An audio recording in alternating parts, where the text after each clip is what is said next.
Yeah, yeah, this is my palace. Champagne in my chalice. I got it. Hello everybody, I'm Maya. Today we are doing a kind of panel interview podcast where we're interviewing, I'm being interviewed as well, interviewing women at George's. We've got 3 people here studying medicine, black women, sorry, most importantly. 3 people here studying medicine and I'm studying biomedical science. So yeah, we're going to be asked some questions and we're going to just try and have a bit of a discussion about our experiences here and just as black women in general. Tell us a bit about yourself and what you study and why you chose to study it. My name's Lucreece and I study medicine. I'm on the MBBS 5 course. Oh, yeah, and I'm a third-year medical student. Why am I studying medicine? In brief, when I was younger, I don't know what show I was watching, probably something like, I don't know, Doctors in Name or whatnot, ER, whatever. And someone was having open surgery. And I was like, yeah, I want to do that. I want to cut people up. And my mom was like, what the hell? I was like, you need to say the right thing as a surgeon. I was like, yeah, I want to do that. So since then, it's been my goal. I'm Mary. So I also study medicine here at George's. I'm on the 4-year graduate program and I'm now in my 2nd year of the graduate program, 3rd year of medicine in life. Why did I want to do medicine? I think getting here has been kind of a long journey. I did first degree and a master's before finally coming to do medicine. And I think I always sort of knew that I wanted to study medicine because I've grown up around it and I've seen the harsh realities of it, and even then I was still very much determined to be a part of that career. Hi, I'm Layla. I'm also on the MBBS 5 course and I'm in my 3rd year. I'm not studying medicine, I'm studying biomedical science. But I think I do eventually want to go into medicine. I've applied for postgraduate medicine this year. So hopefully sometime in the next few years I'll be doing that. And the reason I want to do it is because I just really want to help people that can't help themselves.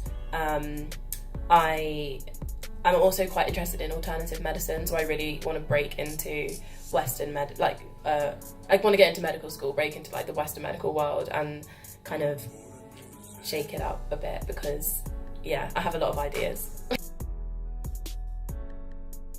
Yeah, I do. I've got quite a lot. My dad's a consultant, ops and gynae doctor. So I was born in Nigeria, so we lived in Nigeria for quite a while. My dad had his own hospital there. So that was kind of like my first experience in medicine. I don't really have doctors in my family from what I know. What I do have is a lot of people involved in the healthcare sector, so in terms of nurses or healthcare assistants, but that's about where it stopped. Recently I've got my auntie's husband, probably about 3 to 5 years ago, officially his license as a doctor, but I wouldn't say that growing up I actually had doctors around in the family or anything. So guys, do you feel as though you've experienced racism or prejudice on your course so far? Racism, I wouldn't say racism. I wouldn't call it racism. Maybe some microaggressions. They're unintentional, but microaggressions, that's what microaggressions are. Sometimes people just assume when they see that you're at uni but you're not doing medicine. So it's like, why is that an assumption for me? Why do you think I'm doing something like, oh, you're a nurse student or something? And I'm like, no, I'm actually, there's nothing wrong with that. But the assumption is always you're doing another course but medicine. But I guess what I have experienced is, like you said, microaggressions, and just I felt so out of place, I think, when I first started, because I grew up in East London and I went to a school that I was surrounded by loads of people that looked like me, and I started at George's last year and I was the only black girl in my year, and that for me was just so different. I didn't know how to be, what to say, how to behave. I didn't know if people could understand me, and I didn't really feel like they did to begin with, because my jokes were different, my behaviour was different. I'm more just kind of upfront and jokey and aff. And not a lot of people really, understand that unless they've kind of grown up around that or had people like that. But I think over time, people are open-minded and they get to know you and they get to accept you.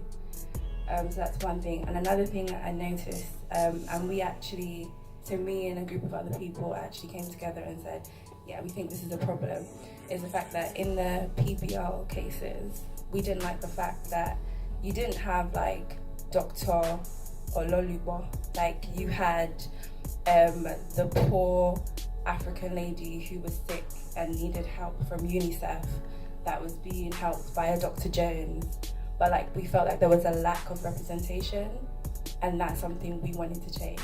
We also felt that at George's, you know, you have the Islamic Society, you have the rugby boys, and they were all coming together to, you know, support each other with the OSCEs, with their study sessions. But what did we have? We had like a small group of people, of black students in Christian Union who were willing to come together and study. Yeah, and we do have the Afro-Caribbean Society, but I agree with what you're saying. It's not really an academic thing, whereas some of the other societies, they have both, and it's more geared towards helping their people do well at exams. Whereas with us, sometimes it just feels like we just want to like have fun and party. I think for me, the biggest thing is I think what we're all experiencing is imposter syndrome. Like, we're in this space, and we deep down know that we belong here, like we've done the hard work to get here, but you might sometimes feel as if you don't deserve it, because you don't see as many people that look like you. For me, that's not so much in my academic life, but like being a member of the rowing team for the hospital boat club, like I'm the only black rower in the boat club, and like I know rowing is an elitist sport in itself, but it's still just really strange, like just being the only one. Is your life as a black woman the same now as it was before you began university? No, because I think just with growing up, like just with age, I've become so much more sure of myself. In school, it was very much like, I have to be this way because otherwise people won't like me, or, you know, make myself small. And now I really don't feel the need to do that. I think I rock now. Before university, I went to a school that didn't have a lot of black people. I never really had a lot of black friends. Like, if I was interacting with black people my age, it was mainly because they were my cousins. And then when I came here, there are not that many of us, but there are quite a good number of us. That was nice to have like that connection with people, because it is a bit different. You have like your culture and things like that you can connect with them on that same level. I feel like I am a lot more independent, because in life you are not born with anybody. So you just have to grow and do things more for yourself. The question, if I've changed, okay, since starting uni. Yeah, so to draw back to that, I think for me, not so much, simply because, as if I had started uni straight after my A-levels, the way you did this, for example, Leila Mile, I think I would have grown through uni, but I took a gap year, and that year is where I told myself, okay, you need to force yourself out your comfort zone. So I would say I was quite, I was already independent, and I had already tried things that scared the hell out of me. Going to uni actually made me go back to that herd community, as you said, that mentality you have from GCSEs and kind of sixth form as well, depending on the sixth form you went to. And, you know, I didn't like that, to be honest, because I was like, that's not me as a person, and that's not the person that became last year, so why am I going steps back? As a black woman, do you feel as though you're represented accurately in the media now or in the past? Sorry, it's a big one. Arguably, if you just base it on social media platforms like Instagram, people will say, yeah, black women are everywhere, they're popping, people are rating people like Beyonce and Serena Williams, and I'm like, that's great, but that's not great, because these are people that have been on the scene for more than 15 years, and it took you 15 years for you to realise that these women were amazing. We grew up watching these women. We knew they were amazing from the get-go, but then it's like now they want to be saying, oh yeah, they're amazing, but I feel like, you know, they have to do so much to justify why they're good people, or, you know, why they're so talented, why they should be getting awards and, you know, particular appraisal and stuff. But for me, when I think about it, all these women are in particular types of industries. So a lot of them are either, they're social media influencers, so they're in music or in sports, and that's really great. But then these are the same stereotypes that people have of black people. And I feel like it doesn't give room for the people that do follow the typical trend of wanting to be a doctor or a lawyer to actually feel like, oh, okay, I'm doing the right thing. All I'm seeing on social media nowadays, a lot of the time, is black girls doing makeup, black girls doing hair, and there's nothing wrong with that. If that's your talent, then honey, do what you need to do. But what I'm saying is that I didn't have a black female doctor to look up to. And that's not fair for the young girls that want to be lawyers. It's like, well, the only people I'm seeing that are doing that are white or Asian. I completely agree with you. And I think just a step above that as well, I don't like the fact that black women are still seen as like to have, people don't understand that we are so multifaceted. Like you are a black woman and you're either doing hair and you're in media, or you traditionally just go into medicine or law. But like there are women who their talents, like they do great things in every industry they put their hands in. Like you are my example. You are a black woman who studied medicine, but you were Miss Congo. Who would have ever thought that someone who... That's fantastic. Do you know what I mean? Who is studying such an intense course can still have that time and that ability to excel in something outside of academia. Like, you can be beautiful and be intelligent and be sporty. Like, you can actually do it all. So when are we finally going to be seeing our black women as being capable of doing all of those things, having every single aspect of them be kind of like put out there and loved and admired? That I think is still definitely missing. Yeah, I agree with literally everything that's been said. It's difficult doing something like medicine, not having many people to kind of look up to, many people to ask for advice. You don't see many people that look like you, so you feel like maybe I'm not doing the right thing. We have so much power to take control of our lives, but it does feel like we have to break through this like glass ceiling. It's just like just having a token black person to look up to isn't enough. We need whole communities, massive change to like, you know, really push through. Following from what you said about the representation and us needing to see them more, I do feel like we currently glamorize things like being a model, being a singer, being an athlete, and we're not glamorizing scientists, doctors, lawyers, engineers, female, male.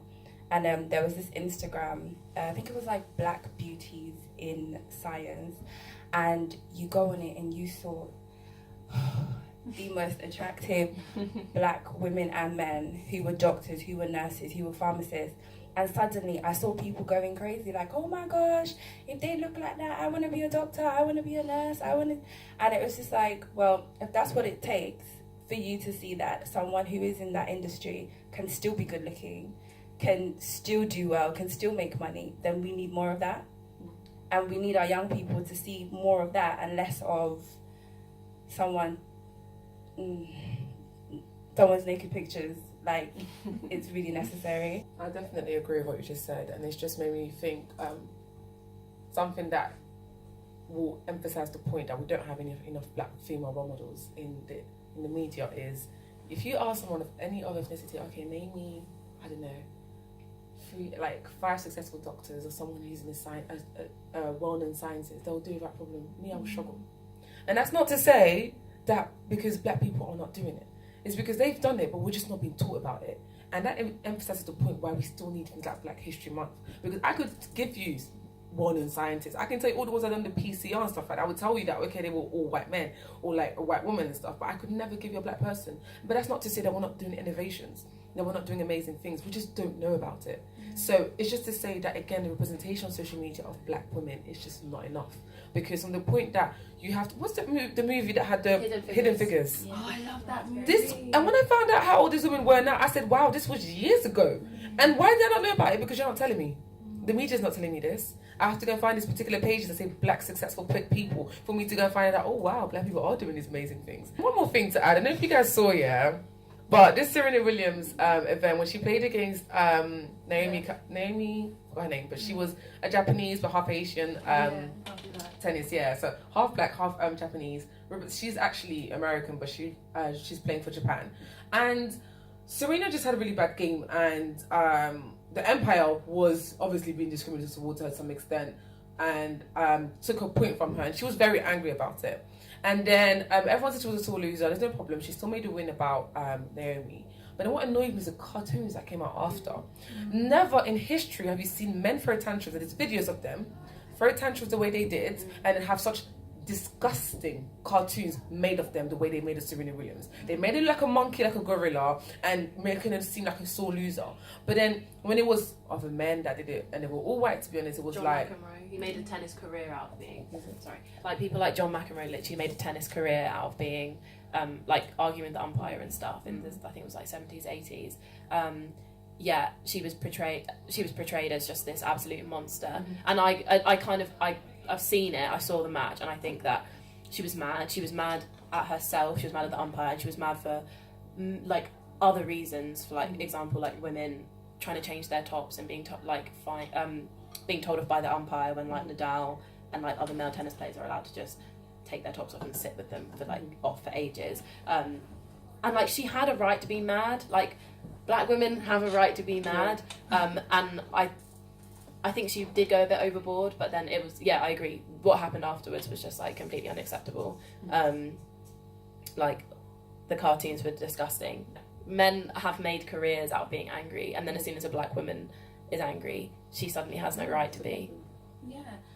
Like, I really do feel like I've noticed that, like, black women are expected to kind of, like, have that one level emotion, which is just, like, even if someone upsets you, just swallow it, just hold it down, just don't say anything. But then as soon as, like, you show human emotion of, I'm upset, I'm angry, you're suddenly the angry black woman. As if, like... Sassy. Yeah, oh, that word. You see that word, right? Like, I don't agree with that word.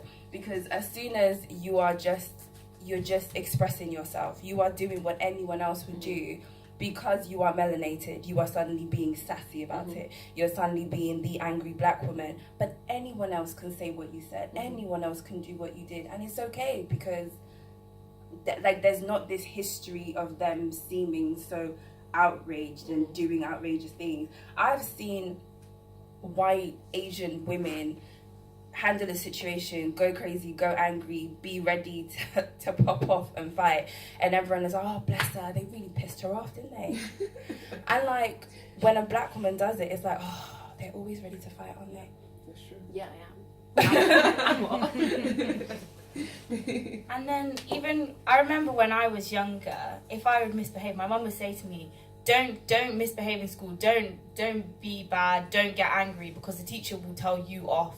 But if any other race does that same thing, they will not get in as much trouble as you will.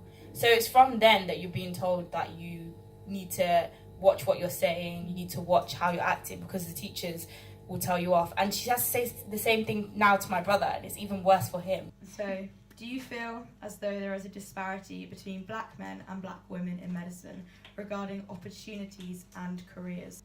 I think for me the disparity comes from expectation. Like, there's just such different expectations for women and men. First of all, if you ever meet anyone and you have a man and a woman, the first thing they ask is like, oh, okay, are you a nurse? Even on my Snapchat now, I post something, oh, guys. I was wearing scrubs the other day, the A&E scrubs, that clearly said medical student right there for the whole world to see. And someone messaged me like, oh, look at our nurse. How? Where? They always expect the woman to be the nurse, and then the man is supposed to be the doctor.